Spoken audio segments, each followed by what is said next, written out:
হামিম। এ কিতাব আল্লাহর পক্ষ থেকে নাজিলকৃত, যিনি পরাক্রমশালী ও মহাজ্ঞানী। প্রকৃত সত্য হচ্ছে, মুমিনদের জন্য আসমান ও জমিনের অসংখ্য নিদর্শন রয়েছে তোমাদের নিজেদের সৃষ্টির মধ্যে, এবং যেসব জীবজন্তুকে আল্লাহ পৃথিবীতে ছড়িয়ে দিয়েছেন তার মধ্যে বড় বড় নিদর্শন রয়েছে দৃঢ় বিশ্বাস পোষণকারী লোকদের জন্য।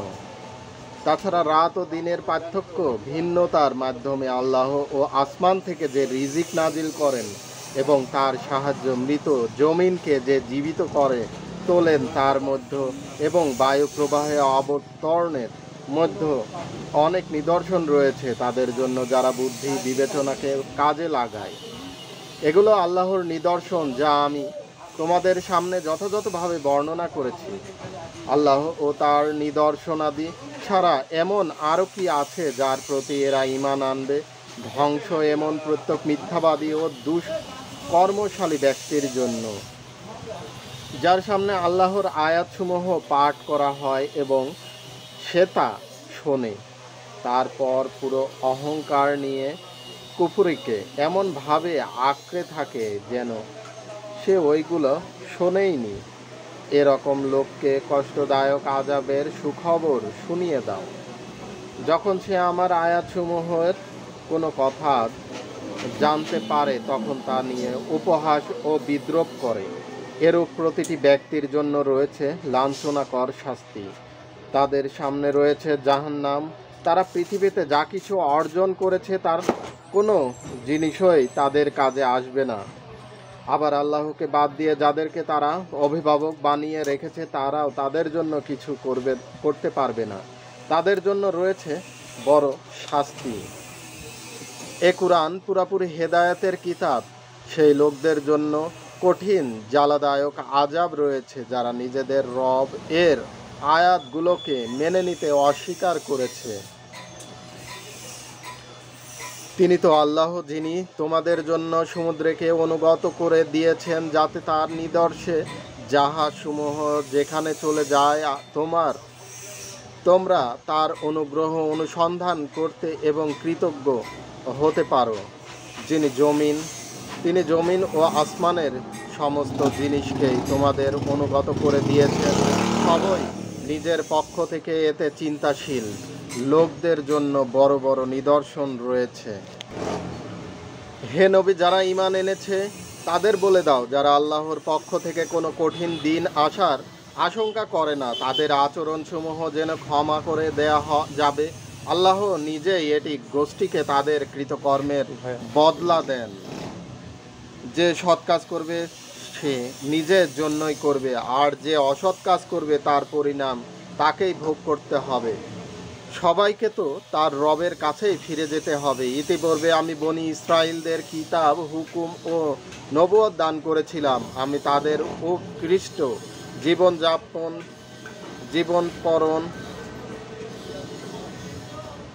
ও উপকরণ দিয়ে পুরস্কৃত করেছিলাম। সারা দুনিয়া মানুষের উপর মর্যাদা দান করেছিলাম এবং দ্বীনের ব্যাপারে স্পষ্ট হেদায়েত দান করেছিলাম। অতঃপর তাদের মধ্যে যে মতভেদ সৃষ্টি হয়েছিল তা অজ্ঞতার কারণে নয়, বরং জ্ঞান আসার পরে হয়েছিল, এবং এ কারণে হয়েছিল যে তারা একে অপরের ওপর জুলুম করতে চাচ্ছিল।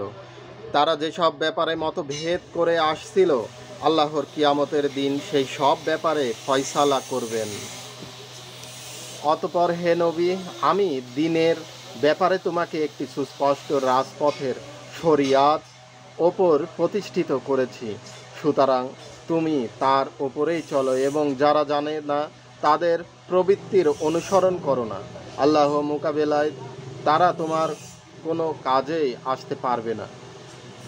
জালেমরা একে অপরের বন্ধু এবং মুত্তাকিদের বন্ধু আল্লাহ। এটা সব মানুষের জন্য দূরদৃষ্টির আলো, এবং যারা দূর বিশ্বাস পোষণ করে তাদের জন্য হেদায়াত ও রহমত।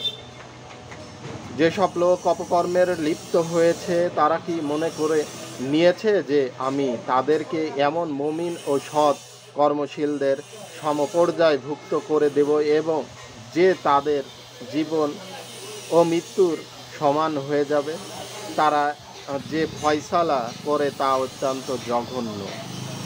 আল্লাহ আসমান ও জমিনকে সত্যর ভিত্তিতে সৃষ্টি করেছেন এবং এজন্য করেছেন যাতে প্রত্যেক প্রাণ সত্তাকে তার কৃতকর্মের প্রতিদান দেয়া যায়। তাদের প্রতি কখনো জুলুম করা হবে না।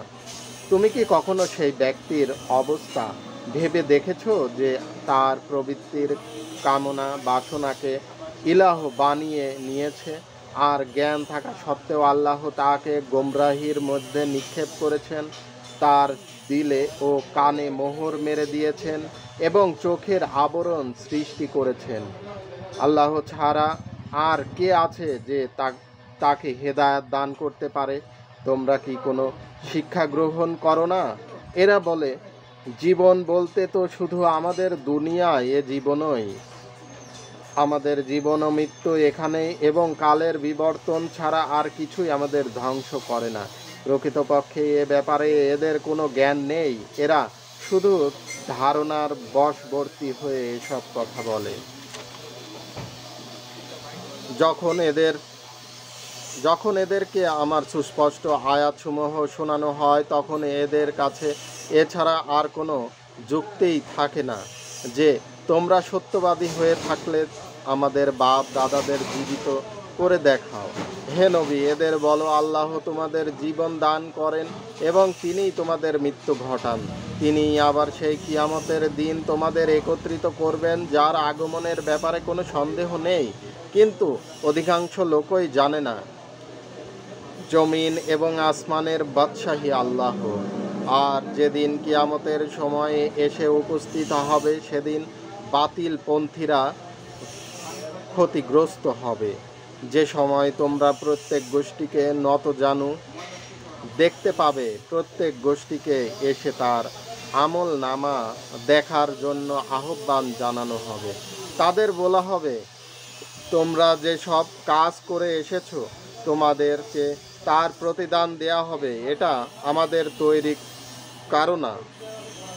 করানো আমল নামা। এটা আমাদের তৈরি করানো আমল নামা যা তোমাদের বিরুদ্ধে ঠিক ঠিক সাক্ষ্য দিচ্ছে। তোমরা যাই করতে আমি তাই লিপিবদ্ধ করতাম। যারা ঈমান এনেছিল এবং সৎ কাজ করেছিল তাদের রব তাদেরকে তার রহমতের মধ্যে প্রবেশ করাবেন। এটা সুস্পষ্ট সাফল্য। আর যারা কুফরি করেছিল তাদের বলা হবে, আমার আয়াতসমূহ কি তোমাদের শোনানো হতো না?